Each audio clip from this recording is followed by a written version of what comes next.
Hello guys, welcome from our YouTube channel Modern English Teaching Class. ঘরে বসে online class করতে পারেন আপনি। দেশ এবং দেশের বাইরে থেকে যারাই অনলাইন ক্লাস করতে চান সকলের জন্য রয়েছে সুব্যবস্থা। ইংরেজি reading, spoken English, grammar A to Z শেখানো হয়। তো এর জন্য অবশ্যই স্ক্রিনে দেওয়া নাম্বারটিতে যোগাযোগ করতে পারেন। আজকের ক্লাসে আমরা ইংরেজি বড় বড় শব্দকে ভেঙে ভেঙে খুব সহজে কিভাবে উচ্চারণ করা যায় সেই পদ্ধতিটাই শিখব। তো আজকের মেথডটি অনেক বেশি গুরুত্বপূর্ণ হতে চলেছে, তাই শুরু থেকে শেষ পর্যন্ত ভিডিওটি সকলেই দেখবেন।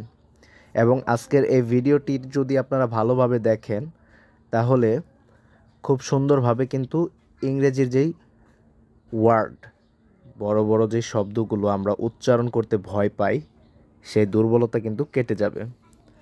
তো আজকের একটা জিনিস মাথায় রাখবেন, যেমন আমাদের সবসময় এই ইংরেজি ওয়ার্ড বা উচ্চারণ জানতে হলে প্রথমেই কিন্তু জেনে নিতে হবে বাংলা ইংরেজি প্রতিবর্ণ সম্পর্কে।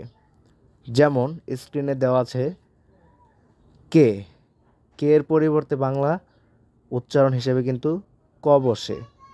কে এইচ এর জন্য খ, জি এর জন্য গ, জি এইচ দ্বারা খ বোঝানো হয়।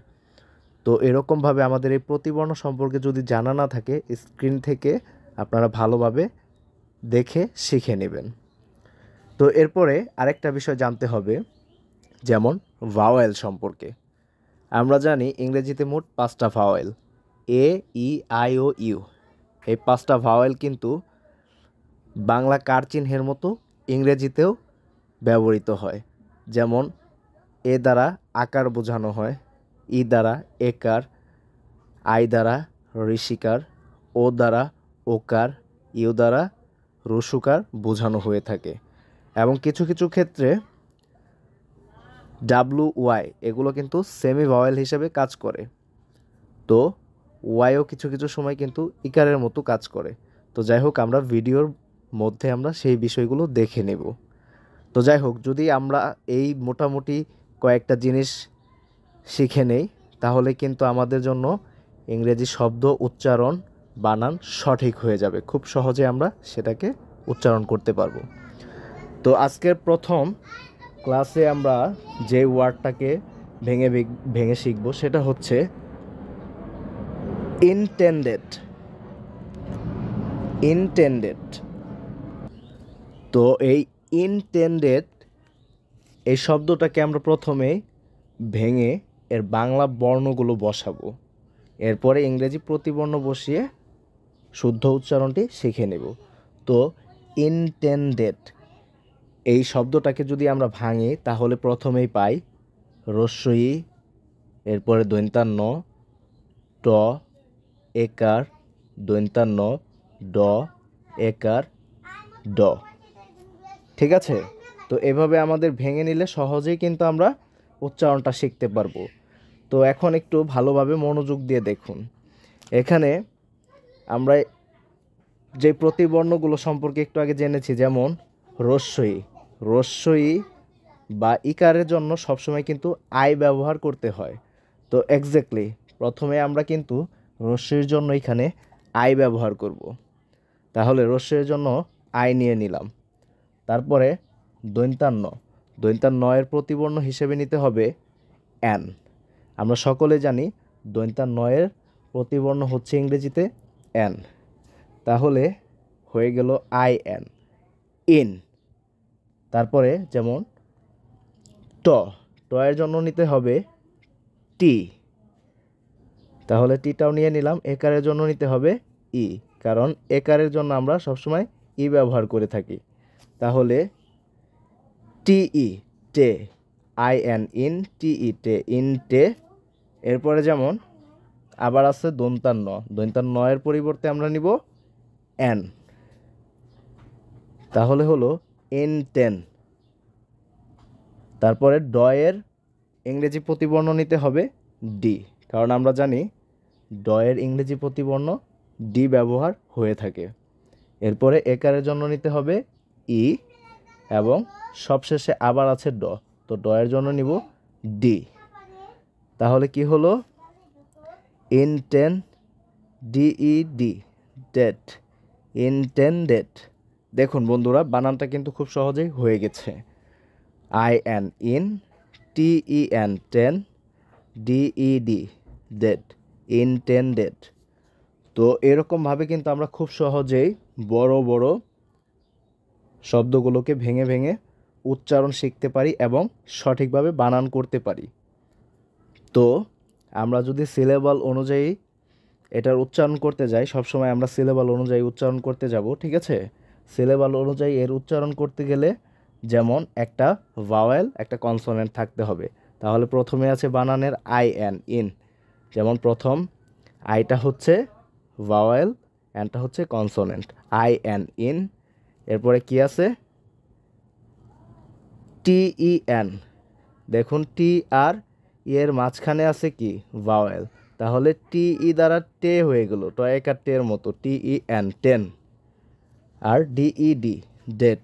তো দুইটা ডি এর মাঝখানে কিন্তু ই আছে, তাই এখানে এই তিনটাকে একসাথে উচ্চারণ করতে গেলে হবে ডিইডি, ডেট।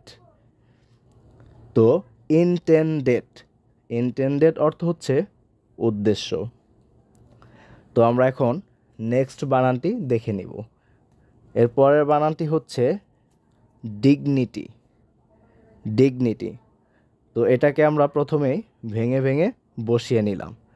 তো ডিগনিটি এই শব্দটাকে যদি আমরা ভাঙি তাহলে প্রথমে পাবো ড, তারপরে ঋষিকার, তারপরে গ, তারপরে দন্ত্য, তারপরে ঋষিকার, তারপরে টি এবং সবশেষে আমরা পাই ইকার, ডিগনিটি।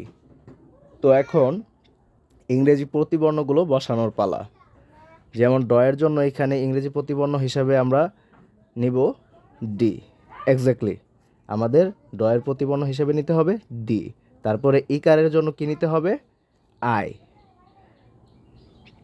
D I, D. তারপরে যেমন আছে গ, গ এর ইংরেজি প্রতিবর্ণ জি ব্যবহার হয়ে থাকে, তাহলে আমরা গ এর জন্য নিলাম জি।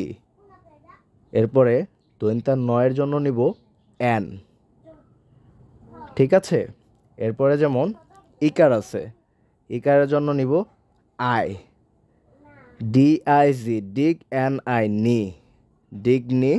সবশেষে যেমন এখানে ট আছে আর পরে আছে ঋষিকার, তো ট এর জন্য নিতে হবে টি এবং ইকারের জন্য নিতে হবে ওয়াই। তো বন্ধুরা, এখন এখানে প্রশ্ন জাগতে পারে যে ইকারের জন্য আমরা কেন আই ব্যবহার করছি না, ওয়াই কেন নিচ্ছি? তো সবসময় একটা জিনিস মাথায় রাখবেন, শব্দের শেষে যদি ইকার ব্যবহৃত হয় তাহলে সেইখানে কিন্তু আমরা ওয়াই ব্যবহার করব, কারণ ওয়াই একটি সেমি ভাওয়েল, এটা কিছু কিছু সময় কিন্তু ইকার হিসেবে কাজ করে থাকে। তো শব্দের শেষে যদি আমরা কোনো বানানের মধ্যে ইকার পাই তাহলে সেখানে ওয়াই ব্যবহার করতে হবে। বা যে কোনো শব্দের শেষে যদি আপনি ওয়াই দিয়ে কোনো ওয়ার্ড দেখেন যে শব্দের শেষে ওয়াই ব্যবহৃত হয়েছে, তাহলে ওই ওয়াইয়ের উচ্চারণটা কিন্তু ইকারের মতো হয়ে থাকে। তাহলে ডিআইজি, ডিগ, এন আই, নি, ডিগনি, টি ওয়াই, টি, ডিগনিটি। তো ডিগনিটি অর্থ হচ্ছে মর্যাদা। এরপরে নেক্সট বানানটি হচ্ছে পার্সেল, পার্সেল।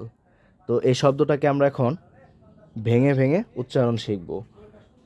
তো প্রথমে এই শব্দটাকে ভাঙলে প পাই, এরপরে আকার, বৈষ্ণার, স, একার এবং সবশেষে আমরা পাই ল। তো এখন প্রতিবর্ণগুলো বসিয়ে নিব। যেমন পি এর জন্য, মানে প এর জন্য আমরা পি ব্যবহার করব, কারণ আমরা জানি প এর প্রতিবর্ণ হচ্ছে ইংরেজিতে পি। তাহলে পি নিলাম। আকারের জন্য নিতে হবে এ, কারণ এ দ্বারা আকার বোঝানো হয়, তাহলে পি এ, পা।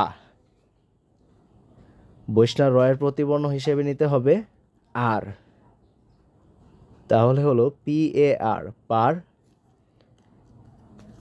ইংরেজিতে এখানে যেমন উপরে আছে স, এর জন্য আমরা নিব সি, কারণ শব্দের মাঝখানে স বা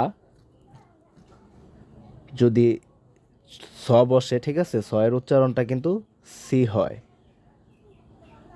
তো এর উচ্চারণ হিসেবে এখানে নিব সি। একারের জন্য নিব ই, আর লয়ের জন্য নিব এল। সিইএল সেল, PAR পার, সিইএল সেল পার্সেল। তো বন্ধুরা এখানে একটা প্রশ্ন জাগতে পারে, সেটা হচ্ছে যে এর জন্য এখানে এসও তো আমরা নিতে পারতাম, কারণ এস দ্বারাও এর উচ্চারণ বোঝানো হয়। তো একটা কথা মাথায় রাখবেন, যদি সি এর পরে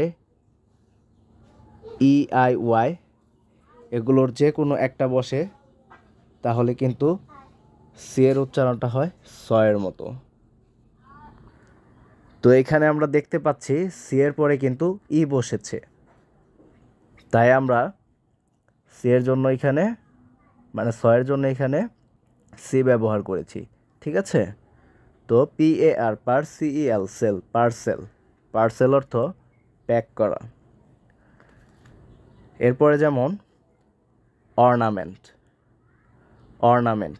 তো চলুন এই শব্দটাকে আমরা ভেঙে ভেঙে শিখি। তো এই শব্দটাকে ভাঙলে প্রথমে পাই অ, বৈষ্ণার, দন্তান্ন, আকার, ম, একার, দন্তান্ন এবং সবশেষে আমরা পাই ট। তো এই অর্নামেন্ট এই শব্দের উচ্চারণটা এখন আমরা শিখব। যেমন অ এর জন্য কী নিতে হবে? ও নিতে হবে। সরিয়, ও এগুলোর জন্য কিন্তু ও ব্যবহৃত হয়ে থাকে, বা ওকারের জন্য কিন্তু অনেক সময় ও ব্যবহার হয়। তাহলে সরিয়র পরিবর্তে এখানে আমরা ইংরেজি শব্দ মানে ইংরেজি বর্ণ হিসেবে ও নিলাম। তারপরে বৈষ্ণার, বৈষ্ণার এর পরিবর্তে নিব আর, ও আর অর। তারপরে দন্তান নয়ের প্রতিবর্ণ আমরা জানি এন, এনটাও বসিয়ে নিলাম। আকারের জন্য নিব এ, তাহলে এন এ না, ও আর অর, এন এ না, অর না। ময়ের ইংরেজি প্রতিবর্ণ হিসেবে নিব এম। একারের জন্য নিব ই, এম ই মে। এরপরে যেমন সবশেষে আছে দন্তান্ন আর ট, তাই তো। তো দন্তান্ন এর পরিবর্তে আবার আমরা এন ব্যবহার করব এবং সবশেষে ট এর জন্য নিব টি। তো দেখুন একটা জিনিস, অর্নামেন্ট এই শব্দটা কিন্তু দন্তান্ন ট লাস্টে কিন্তু যুক্ত বর্ণের মতো হয়ে গেছে। তো একটা কথা সবসময় মাথায় রাখবেন, যদি দুটি কনসোনেন্ট যদি পাশাপাশি বসে তখন কিন্তু এরা কিন্তু যুক্ত বর্ণের মতো হয়ে থাকে। তাহলে এখানে দন্তান্ন ট, এটাকে আমরা ভাঙলে পাই এন আর টি, এন টি। তো এন আর টি কিন্তু কনসোনেন্ট, সো এটা কিন্তু যুক্ত বর্ণের মতো হয়ে গেছে, ঠিক আছে। দন্তান্ন ট, দুটো কনসোনেন্ট পাশাপাশি থাকলে এটা যুক্ত বর্ণের মতো হয়ে থাকে। তাহলে ও আর অর, এন এ না, অর না, M E N T ment, ornament. Ornament অর্থ অলংকার। তো বন্ধুরা আমার কাছে মনে হচ্ছে বিষয়টা অনেক ইজি। তো এইভাবে যদি আপনারা প্র্যাকটিস করেন তাহলে কিন্তু খুব সহজেই শিখতে পারবেন, ঠিক আছে। তো practice max a man perfect, একটা কথা সবসময় মাথায় রাখতে হবে। আমরা যদি অনুশীলন করি খুব সুন্দরভাবে তাহলে কিন্তু আমরা একসময় অনেক ভালো কিছু করতে পারবো, ঠিক আছে। আর ভিডিও শেষে আজকে আপনাদের জন্য একটি হোমওয়ার্ক থাকবে, অনুশীলন থাকবে, সেটা অবশ্যই আপনারা আমাকে কমেন্টে করে দেখাবেন। তাহলে আমি বুঝতে পারবো যে আসলে আপনারা কতটুকু গ্রো করতেছেন বা শিখতেছেন। আপনারা যদি ভিডিওগুলো দেখে শিখে থাকেন তাহলে অবশ্যই সেটা আমার জন্য অনেক বেশি অনুপ্রেরণাদায়ক হয়ে থাকবে। তো আজকের অনুশীলনটি হচ্ছে আপনাদের জন্য অর্ডিনারি, অর্ডিনারি। তো এটাকে আপনারা ঠিক আমি যেমন ইংরেজি বর্ণগুলোকে ভেঙে ভেঙে প্রতিবর্ণতে রূপান্তর করে উচ্চারণ শিখিয়ে দিয়েছি, ঠিক এইভাবে আপনারা আমাকে কমেন্টে করে দেখাবেন, ঠিক আছে। অর্ডিনারি। তো যাই হোক, আজকের মতো ভিডিওটি এই পর্যন্তই। যদি ভালো লেগে থাকে অবশ্যই চ্যানেলটিকে সাবস্ক্রাইব করে পাশেই থাকবেন এবং বন্ধুদের সাথে বেশি বেশি শেয়ার করে দিবেন যাতে করে তারাও এখান থেকে শিখতে পারে। তো দেখা হবে পরবর্তী ভিডিওতে। আল্লাহ হাফেজ।